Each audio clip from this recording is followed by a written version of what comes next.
প্রথম লেগে 4-4 গোলের নাটকীয় ড্রয়ের পর ফিরতি লেগে বার্সেলোনাকে আতিথ্য দেবে অ্যাটলেটিকো মাদ্রিদ। সাম্প্রতিক পারফরমেন্সে কিছুটা ছন্দপতন ঘটেছে অ্যাটলেটিকোর। চ্যাম্পিয়ন্স লিগ থেকে বিদায় নেওয়ার পাশাপাশি লা লিগাও তাদের শিরোপার লড়াই কঠিন হয়ে উঠেছে। কোপা দেল রেই এখন ট্রফি জয়ের শেষ ভরসা লস রোজি ব্লাঙ্কোসদের জন্য। তবে একাধিক ইনজুরির সমস্যায় ভুগছে স্বাগতিকরা। অধিনায়ক কোকে এখনো সুস্থ নন, নিষেধাজ্ঞায় আছেন অ্যানহেল কোরেয়া। দক্ষিণ আমেরিকা থেকে ফিরেই গুরুত্বপূর্ণ ভূমিকায় দেখা যেতে পারে দি পল, আলভারেজ ও গিমিনেজকে।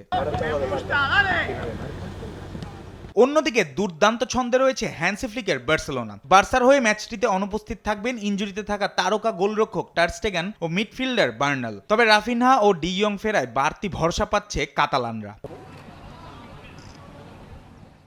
একই রাতে এতিহাদে মুখোমুখি হবে বিপরীত মেরুতে থাকা দুদল। চ্যাম্পিয়ন্স লিগ নিশ্চিত করতে মরিয়া ম্যান সিটি এবং রেলিগেশন নিশ্চিত প্রায় লেস্টার সিটি। ইনজুরির কারণে ম্যাচটিতে নরওয়েজিয়ান স্ট্রাইকার আর্লিং হল্যান্ডকে হারাতে পারে সিটি। আলো ছড়ানো তরুণ নিকো ওরেইলি প্রথম একাদশে খেলার সম্ভাবনাও প্রবল। অন্যদিকে লেস্টার যেন ছন্নছাড়া এক দল। শেষ 6 ম্যাচে টানা হারে বিধ্বস্ত তারা।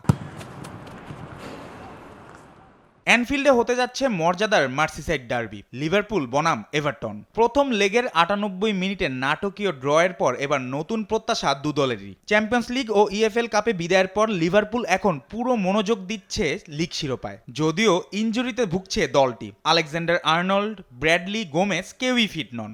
তবে গ্রাভেনবার্গ ও অ্যালিসন ফিরতে পারেন এই ম্যাচে। এদিকে ডেভিড মোয়েসের অধীনে দুর্দান্ত এভারটন 9 ম্যাচে অপরাজিত। তবে শেষ 4টি ম্যাচেই ড্র করায় কিছুটা হতাশায় আছে এভারটন। এই ম্যাচে মাইলেনকো, কালভার্ট-লুইন খেলতে না পারলেও বেতু থাকবেন আক্রমণের মূল ভরসা হিসেবে। জুবাইর নূর, স্পোর্টস ডেস্ক, দেশ টিভি।